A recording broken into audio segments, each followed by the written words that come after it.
Halo, assalamualaikum semuanya. Syifa Kennedy di sini.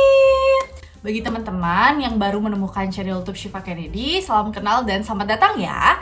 Di sini ada lebih dari 150 video. Silahkan dikepoin, silahkan ditonton. Dan aku berharap video yang dibuat ya itu berguna dan bermanfaat untuk teman-teman yang nonton. Bagi teman-teman yang belum subscribe, silahkan subscribe dulu biar dapat pemberitahuan khusus setiap Syifa Kennedy upload video baru.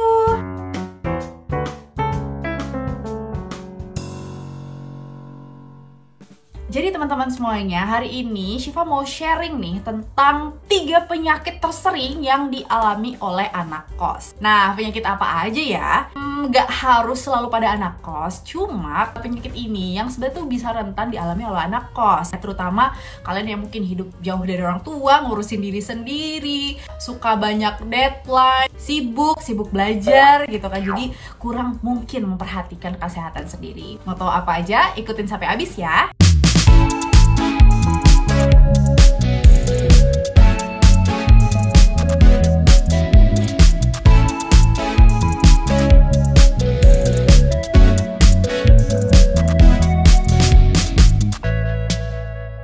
Nah, penyakit paling sering juga dialami oleh anak muda, terutama mungkin yang lagi kuliah, adalah infeksi saluran kencing atau infeksi saluran kemih. Nah, kenapa? Salah satunya itu bisa karena kebiasaan menahan pipis atau menahan kencing ya. Aduh, ntar lagi lah, nih masih banyak nih bacaannya atau masih banyak nih laporannya mau dikerjain, nanti aja lah ke WC-nya. Jadi ditahan dulu pipisnya gitu kan. Padahal perilaku sederhana yang mungkin dianggap sepele ini itu bisa berdampak kamu terkena infeksi saluran kencing. Jadi dari namanya ya, infeksi saluran kencing ya, berarti ada infeksi, bisa jadi di saluran kencing atas maupun di saluran kencing bawah. Bisa dari ginjal, bisa dari uretra, bahkan di kandung kemihnya nih. Jadi kan tujuan kita berkemih itu untuk membuang sisa ya, pengeluaran sisa dari hasil metabolisme tubuh yang nggak diperluin lagi. Jadi emang kalau kebelet ya udah dibuang gitu ya, pipis gitu kan. Nah, sebenarnya secara umum infeksi saluran kencing ini disebabkan oleh bakteri. Bakteri yang paling sering itu kalau kalian pernah dengar namanya bakteri E. coli. Jadi beberapa gejala yang bisa dirasakan kalau terjadi ISK itu yang pertama, frekuensi pipisnya tuh bisa jadi lebih sering gitu kan. Kayak mau pipis-pipis aja nggak lampias gitu, kayak belum selesai nih pipisnya, nggak tuntas gitu. Terus ada nyeri, bisa nyeri di perut bawah, nyeri pas buang air kecil, bahkan itu urinnya bisa keruh dan agak merah warnanya. Jadinya kalau buang air kecilnya terganggu, kita tuh bisa jadi lemes ya kan, bisa jadi agak meriang badannya, nggak nyaman banget deh rasanya. Nah, kalau kamu udah mengalami gejala-gejala seperti yang aku sebutkan tadi, kamu bisa ke rumah sakit terdekat ya untuk diperiksa secara langsung oleh dokter dan mendapatkan terapi yang sesuai. Umumnya sih pengobatan ISK ini dengan penggunaan antibiotik, tapi karena banyaknya yang resisten antibiotik ya teman-teman itu nggak boleh asal membeli atau mengkonsumsi antibiotik tanpa anjuran dokter. Jadi ya silahkan ya digunakan fasilitas asuransi BPJS-nya, kalau punya BPJS ya, silahkan digunakan berobat gitu ya, dapat terapi langsung dari dokter sesuai anjuran oleh dokternya gitu. Nah, selain itu kamu juga harus mengubah pola hidup kamu untuk menghindari penyakit ini kambuh lagi, seperti mencukupi kebutuhan minumnya, jadi jangan kurang minum ya. Terus jangan lagi kebiasaan menahan kencing, menjaga kebersihan area intim ya, ganti celana dalamnya kalau udah basah, kalau udah lembab. Kalau abis kencing dikeringin ya, pakai tisu bersih ya, tisu khusus ya, tisu khusus yang tidak mengandung pewangi ya. Lalu hindarin menggunakan pakaian yang terlalu ketat, jadi ibaratnya tidak ada sirkulasi udara yang bagus di sana, jadi akan menambah lembabnya berlebih gitu kan. Dan teman-teman harus perhatikan juga, terutama untuk yang perempuan, perhatikan cara membasuh organ kewanitaan setelah pipis itu yang benar. Jadi arah membasuhnya itu bukan dari belakang ke depan, tapi dari depan ke belakang gitu, ngerti ya? Kenapa ini penting? Karena ini sebenarnya sepele, tapi banyak hal-hal yang mungkin dianggap sepele itu menyebabkan terjadinya infeksi ini gitu. Mungkin bagi beberapa orang seperti aku, jadwal makan itu atau waktu makan itu adalah waktu yang sangat ditunggu-tunggu. Tapi bagi beberapa orang nih, makan itu kayak ngabisin waktu atau ya membutuhkan banyak waktu gitu. Jadi mereka memilih ya udahlah nanti aja lah, aku masih sibuk nih, masih banyak yang mau dibaca.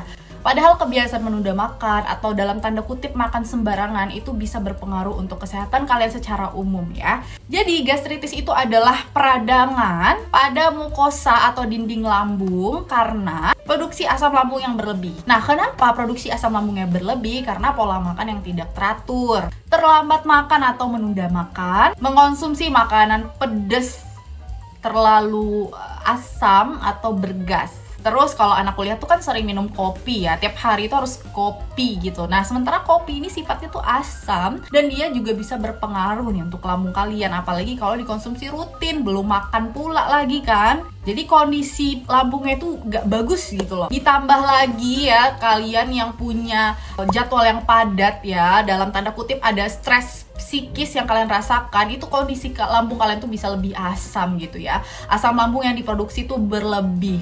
Dan ditambah kalian gak nunda makan, waduh gimana ya, bisa luka, itu bisa terkikis lapisan lambungnya, dan lama-kelamaan lambungnya itu bisa luka teman-teman. Mungkin kalau sekarang belum kerasa ya, belum terasa lah efeknya, tapi untuk jangka panjang itu sangat-sangat berbahaya dan tidak mengenakan gitu. Merasakan ngisepnya lambung itu nggak enak banget sih. Jadi biasanya tuh nyeri di ulu hati, terus kalau aku sih naik ke pasien ngisep, biasanya ngisep gitu, ada perasaan kayak di ngisep gitu, perih, terus mual, muntah, bahkan kalau kayak nyium bau makanan tuh aja nggak bisa, saking udah kondisi lambungnya tuh asam, bergas gitu kan. Nafsu makan tuh udah nggak ada lagi, bisa sakit kepala, keringat dingin, terus jadinya lebih sering sendawa. Kalau lebih parah itu bisa menyebabkan muntah darah. Bener-bener kita khawatirkan ya efek jangka panjangnya. Jadi mulailah dari sekarang teman-teman yang kuliah ya, yang mungkin jadi anak kosan, investasilah kesehatan kalian, salah satunya itu menjaga lambung kalian, jaga pola makannya, jaga apa yang dimakan, jangan asal makan. Makanya aku pas kuliah dulu itu aku takut sekali ngestok makanan instan ya, apapun itu pokoknya yang instan, karena dan pedas ya, aku sangat menghindarin itu juga. Mungkin enak ya saat itu, tapi efek jangka panjangnya itu benar-benar nggak mengenakan gitu ya. Jadi itu pesan aku buat kalian, terutama anak-anak kos, adik-adik aku yang sekarang hidup sendiri jauh dari orang tua ya kan, mengurus diri sendiri. Coba lagi diperhatikan pola makannya, jangan ditunda makannya kalau emang waktu makan ya. Kalau udah lapar makan, dipilih-pilih makanannya, jangan asal masuk semuanya. Yang sehat dipilih.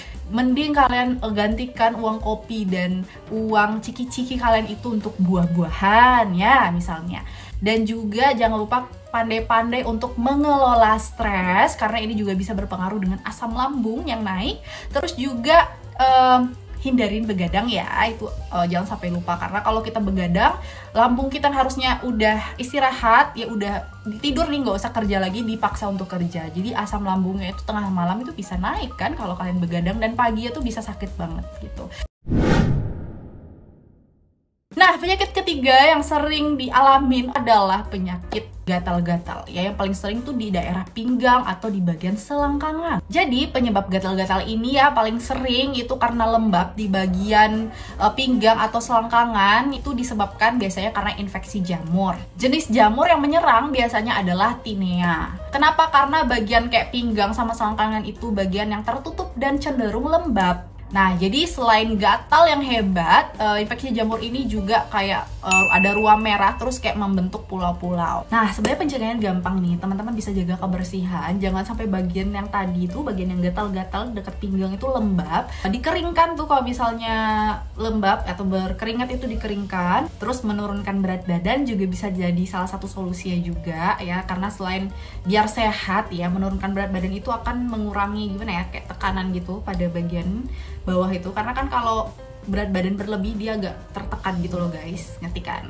Terus tidak menggunakan celana yang ketat. Kadang kan ada kalau kita pakai celana tuh karetnya tuh kadang terlalu ketat. Nah, jejak-jejak dari karetnya itu juga bisa menimbulkan rasa gatal yang kalau kalian garuk malah akan menimbulkan bekas dan infeksi.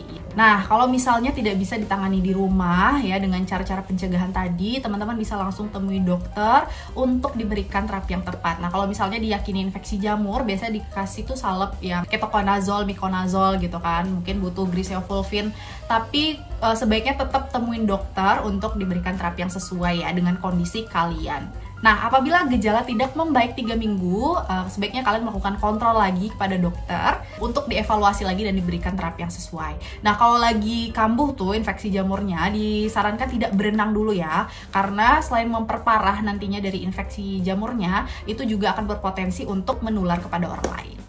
Nah, sekian sharing dari aku. Semoga sharing aku bermanfaat untuk teman-teman. Aku berharap teman-teman di sini semuanya ada yang dipetik ya dari sharingan aku tadi.